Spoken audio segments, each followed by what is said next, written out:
everyone. This one is called The Best Feeling, and I'm feeling so good because the sea is right behind me. It's a warm day. I've got everything I need to get in the water and sort myself out afterwards. That feels great. I know my face is going to be in the shade. Too bad. So I'm here to talk to you about the best feeling. Been through an extraordinary ride with my mum, and she's in a home, and that's a really big thing to take on because she's such a fiercely independent person, and I've been concerned about her and what's best for her,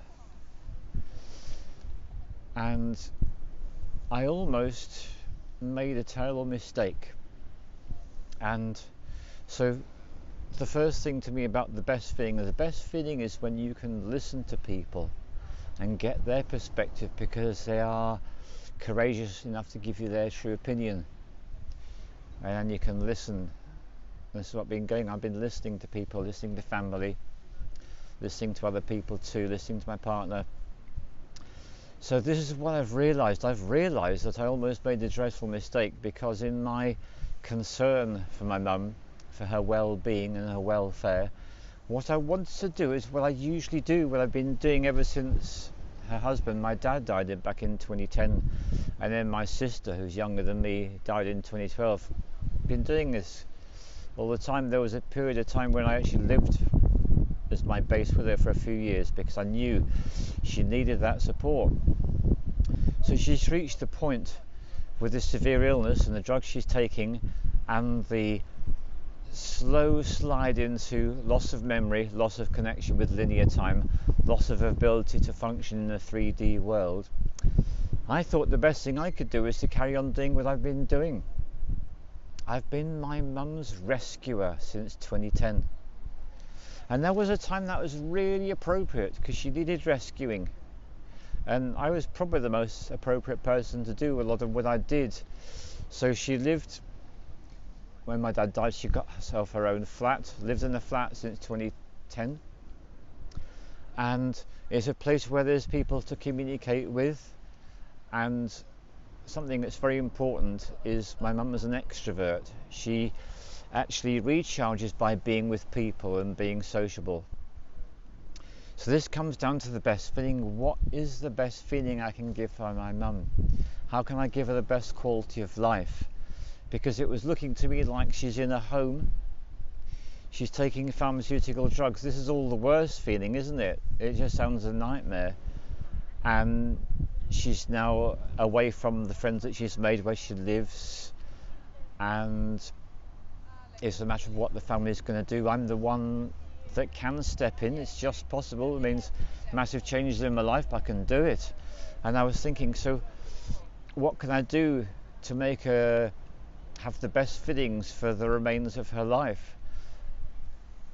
I'm so grateful to a locksmith, and this is the way life works, isn't it? A locksmith comes to my house last week to fix the back door lock, and he comes the following day to finish the job, and he starts talking about his holiday in Vietnam 7 years ago.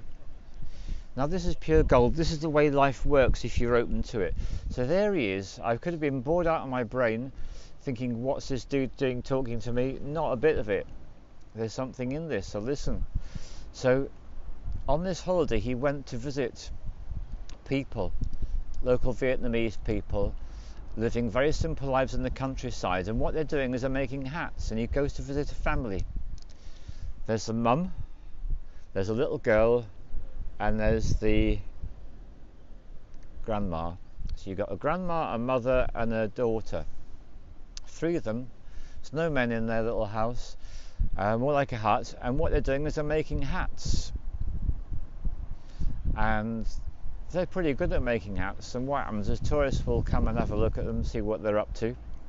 Now, bearing in mind that America invaded Vietnam a long time ago, what I'm about to say is pretty damn significant, and all I can say to Americans is, if you go to Vietnam, wake the fuck up, please, because what they found out is that a lot of people go and visit this family and watch them making hats, and when the Americans go watch them making hats, they say, oh, is that cool, and they wander off. Well, my locksmith, British guy, went with his brother and had the same experience watching them making the hats. They were blown away by how old the grandmother was and how productive she was, how clearly her contribution was valued in her family. In fact, it was a necessity. What she was doing was really important. She was part of the community of grandmother, mother, daughter, earning money, and he watched her stitching those hats, and he was amazed at the quality of the work, considering people tend to lose the quality of their eyesight with time, don't they? But doing an incredibly good job. And without any discussion, they got some money out and they gave $10 to each of them. Their way of saying thank you for letting us have a little look into your life. Now, these people were flabbergasted. They were not expecting anyone to give them any money at all. The amount was such that it was like winning the lottery. They couldn't believe it. And afterwards, these two guys talked to the guide who'd taken them there. He says, why were they so shocked? We just gave them some money. We appreciated that they let us into their lives. He says, the Americans often come to look at this family. They've never given them any money. So there's a little thought, isn't it? If you're an American, you go to Vietnam, make sure you do something generous. That would be a nice idea, wouldn't it? Right, okay, back to the bigger picture of the best feeling. So I could see that this grandmother had the best feeling because she was contributing. She made a difference. She was a member of a community. She felt valued. And this is what's bothering me about my mum. I don't want to go to a home where she's not going to be valued, where she's not going to be appreciated, where she's losing a connection with linear time and losing her memory. Horrible. It gets worse. I visited my mum a lot in the last few days. This is now Friday and I arrived on the Saturday evening, so I've visited my mum a lot of times in this time. Every time I visit her, it's always the same. As soon as she sees me, there's a big flap and a big drama, excited to see me, get me out, get me out, get me out of here. Every time. And in fact, on a few occasions when I've arrived in her room to find her there, she's packed all her things, she wants to go now. Can you imagine what this has done to me? Okay, I am now completely convinced that what I've got to do is I've got to get her out of here. I'm taking all the steps I can. I made films about this. This is what I'm going to do. I'm going to get her out of here, and I'm working it all out. She likes community, she likes people. There's a Methodist church quite close to where I live, about 600 yards away. It really is that close. She's talked about going to a Methodist church in Sidmouth, but she hasn't done anything about it. So I think what I'll do is take her up to Accrington. My partner's happy for her to come and stay with us, and I'll make sure that I take her to the Methodist church, go to service with her, get her to meet people. She can have some community there, and they're not just living with me in Waxhar, but getting to know other people. That would be good. That will really help. I can wean her off the drugs, what we call titrating the doses down. I've got it all worked out, also I think. But there's been something that's been nagging at the back of my mind, because when my sister went to visit her, before she got put on that really nasty amitriptyline drug which we got her off, there was the fact that she seemed to be getting on well with the residents when my sister turned up, and in fact she seemed to have made a friend, and she seemed to be having a good time. That's not what I was getting. That was the opposite of what I was picking up. So then I had a couple of conversations, day before yesterday, with the manager of the home, and she explained to me what my mum is like when I'm not there. And the whole edifice I created just crumbled into dust within seconds. This woman is an extraordinarily wise woman in the ways of people. She's learned a massive amount from managing this place. She's hands-on. She's not stuck in the office all the time. She's with the residents a lot of the time.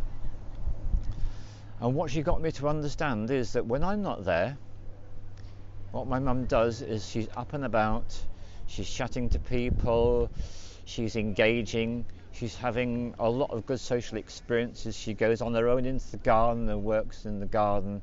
She takes a book and reads. She gets up to all sorts. But every single time I've been there, I found her mostly in bed, or if she's not in bed, she's hanging around waiting for me to take her out and take her away for good. I've got this completely opposing picture. There's everything I'm experiencing, and there's what I'm being informed by other people. Total mismatch. And it hit me like 16 tons the day before yesterday that I've been playing this all wrong. And that actually a lot of the reason why I wanted to get her out of there was because that's what she was telling me, but also because I would feel good, because I would be making a difference in her life, giving her last experience of being in the physical body as doing the best I can, making the best I can for her. There was a lot of arrogance in there, and there was quite a bit of selfishness, and I really wasn't willing to look at that until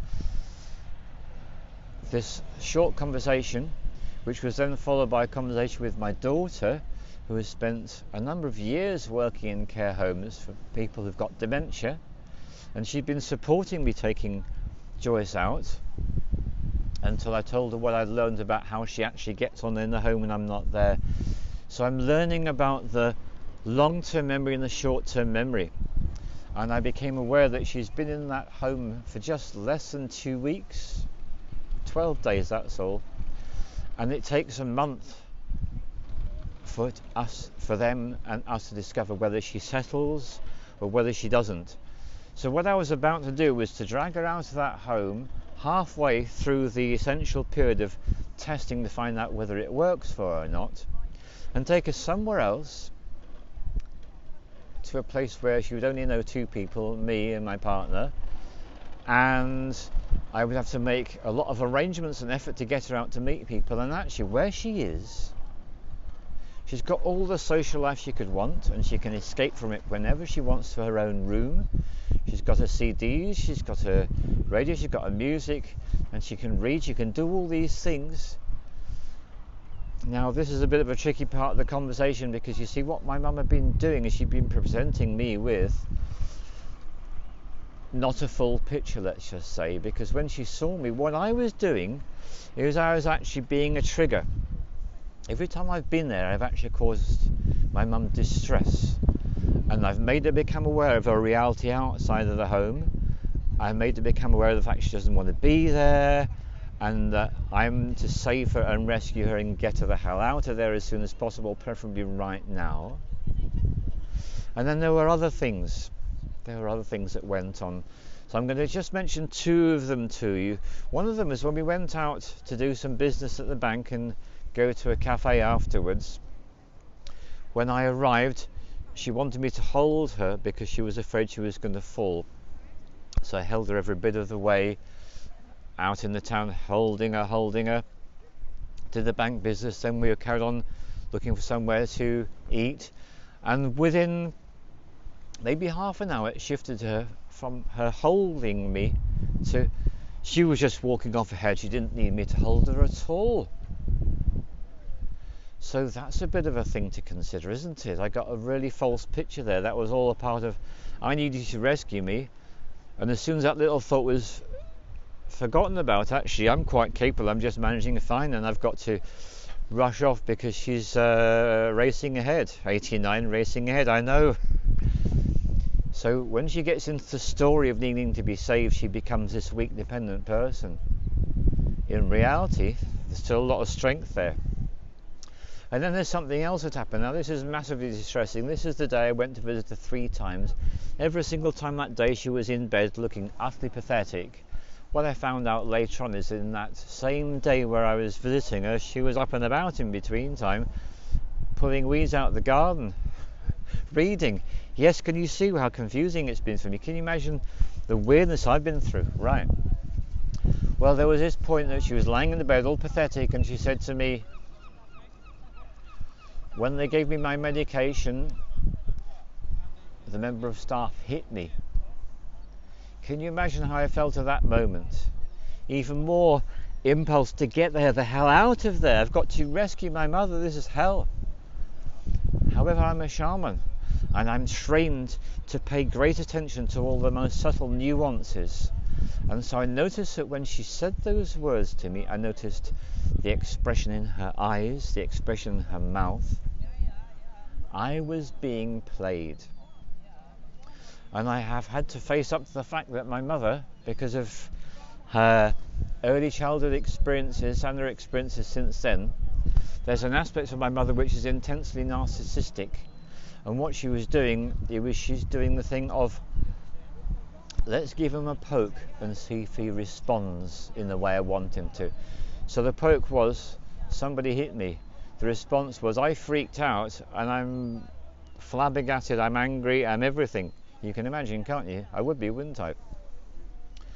And then about 5 seconds went by and something extraordinary happened, which she said, it's all right, don't say anything to anyone because it only makes things worse. I was really being played. I was so being played. So what I've come to terms with, and it's been such a ride because I was girding up my energetic nature to take on this role of being her rescuer, that would make me feel good. All about feelings, isn't it? And I realised I almost made a dreadful mistake, so I've agreed she's going to stay there for another month, and they're going to work on titrating the doses of the pharmaceuticals down in that time because the pain levels are already dropping significantly. They haven't quite dropped below that magic threshold. But here's the important point. I have to remind myself what this is all about. It's about the best feeling. The best feeling for me is to know when to trust the staff in this care home, this nursing home. And having had time to reflect, I do trust them. I trust and admire the manager. She's a wonderful woman, and her capacity to understand what my mum is going through, but also what I'm going through, was legend. It was the stuff of legend. And I dub her as a hero to be that good in reading me and where I was at, and to just give me just a few words I could go and meditate them on my way back, walking through the beautiful nature between the home and where my mum's flat is. So I actually am in a position where today I'm leaving Sidmouth, and I know the best thing I can do for my mum is actually not to visit her, but to leave her the hell alone and let her have the chance to continue to bond and to make friends with the residents, and also to continue to bond with the staff. The best feeling in the world that I know of is to be of use, to be of value, to be of help. Now, it's very clear what the manager said. She said she's one of the brightest in that home. And what my mum can do is she can give her ultimate gift, because in my mum's 70s and early 80s particularly, she was looking around for a hobby. She couldn't think of what to do with herself, and she used to get bored and lonely living in a flat, especially since my dad died.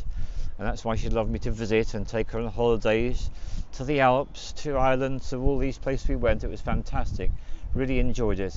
And that's been a really hard thing for me to know that 2.5 years ago I could get in the car with her. We could drive through England, through the tunnel to the Alps and back. That's how capable she was. But now to know that with the issues with the memory and the time, none of that's possible, and to know that just to take her out to the doctors, to the bank, to a cafe, it does her more harm than good. She's just disturbed. So I now know that my mum is going to be a ray of sunshine and a ray of light, and she will give a genuine contribution to the other people in that home. She will make their lives better, and that's what's going to make my mum's life better, is to know that she can socialise when she wants. She'll be a benefit to people around her, and that's going to make the closing period of her life a pleasure and a delight. So that's what I mean when I talk about the best feeling. It really is the best feeling for her and for me. Thank you very much.